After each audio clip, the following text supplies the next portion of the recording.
Alors, on se rappelle les consignes. Quand on fait un temps de méditation, on essaie de choisir le bon moment. Ça peut être le matin, l'après-midi, le soir.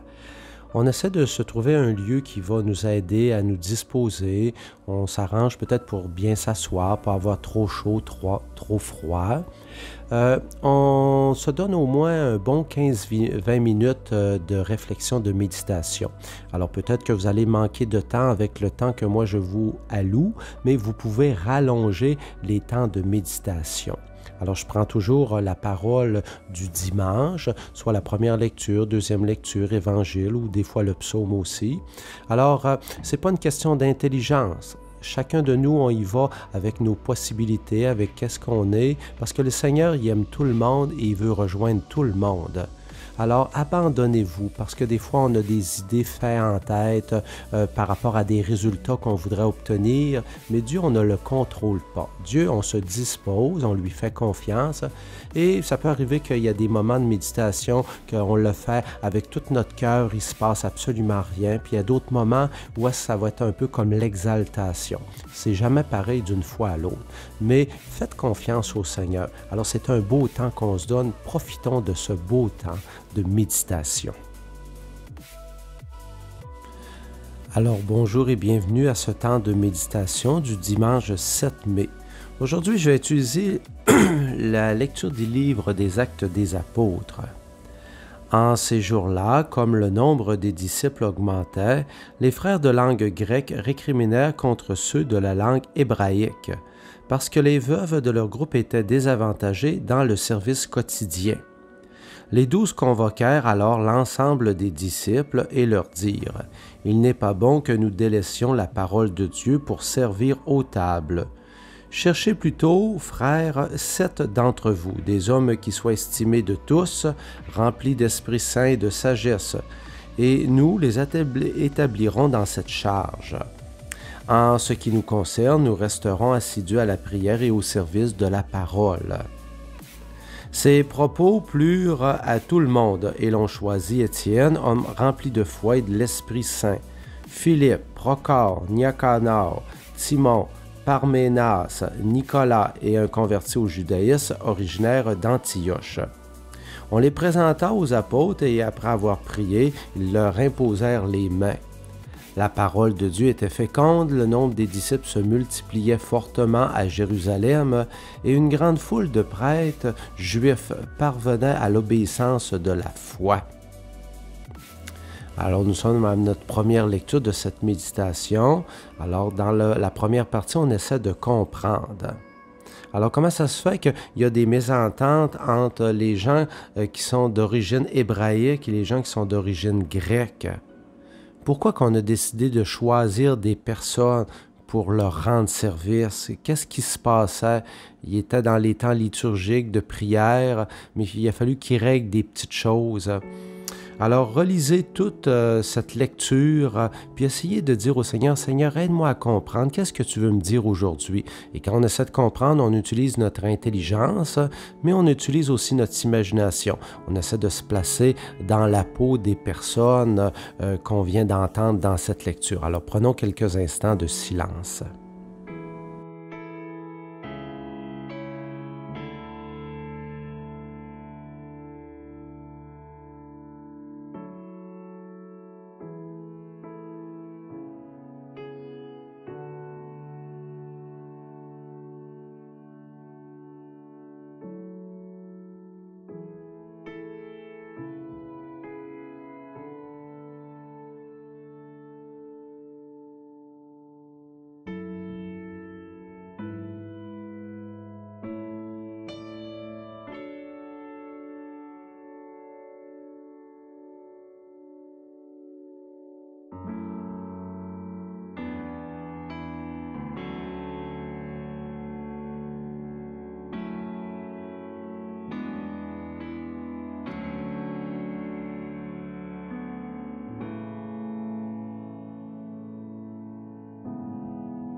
Réécoutons pour une deuxième fois notre lecture du 7 mai, mais cette fois-ci, on va s'arrêter peut-être à 2, 3 éléments qui nous rejoignent de façon particulière.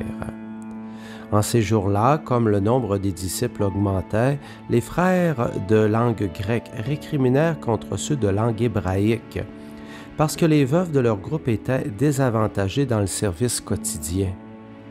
Les 12 convoquèrent alors l'ensemble des disciples et leur dirent: « Il n'est pas bon que nous délaissions la parole de Dieu pour servir aux tables. Cherchez plutôt, frères, 7 d'entre vous, des hommes qui soient estimés de tous, remplis d'Esprit Saint et de sagesse, et nous les établirons dans cette charge.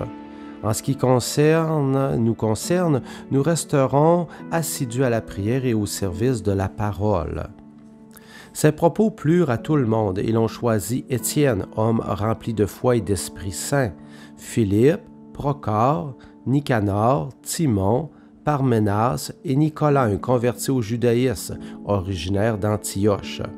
On les présenta aux apôtres, et après avoir prié, ils leur imposèrent les mains.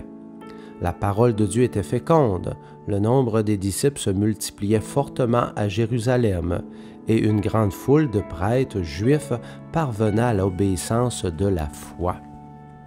Alors merci Seigneur de venir toucher mon cœur à travers 2, 3 éléments que je viens d'entendre dans cette lecture. Prenons quelques instants de silence.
Reprenons maintenant pour une 3e fois et laissons-nous toucher. Là, on va choisir vraiment un élément qui nous a plus rejoint dans cette lecture. Peut-être que ce n'était pas l'élément qu'on pensait dans le début de la méditation, mais le Seigneur a quelque chose à nous dire. En ces jours-là, comme le nombre des disciples augmentait, les frères de langue grecque récriminèrent contre ceux de langue hébraïque, parce que les veuves de leur groupe étaient désavantagées dans le service quotidien. Les 12 convoquèrent alors l'ensemble des disciples et leur dirent: « Il n'est pas bon que nous délaissions la parole de Dieu pour servir aux tables. Cherchez plutôt, frères, 7 d'entre vous, des hommes qui soient estimés de tous, remplis d'Esprit Saint et de sagesse, et nous les établirons dans cette charge. En ce qui concerne, nous resterons assidus à la prière et au service de la parole. » Ces propos plurent à tout le monde, et l'on choisit Étienne, homme rempli de foi et d'Esprit Saint, Philippe, Procore, Nicanor, Timon, Parménas et Nicolas, un converti au judaïsme, originaire d'Antioche. On les présenta aux apôtres, et après avoir prié, ils leur imposèrent les mains. La parole de Dieu était féconde, le nombre des disciples se multipliait fortement à Jérusalem, et une grande foule de prêtres juifs parvenait à l'obéissance de la foi. Alors poursuivons notre méditation.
Merci Seigneur de venir nous bénir encore une fois.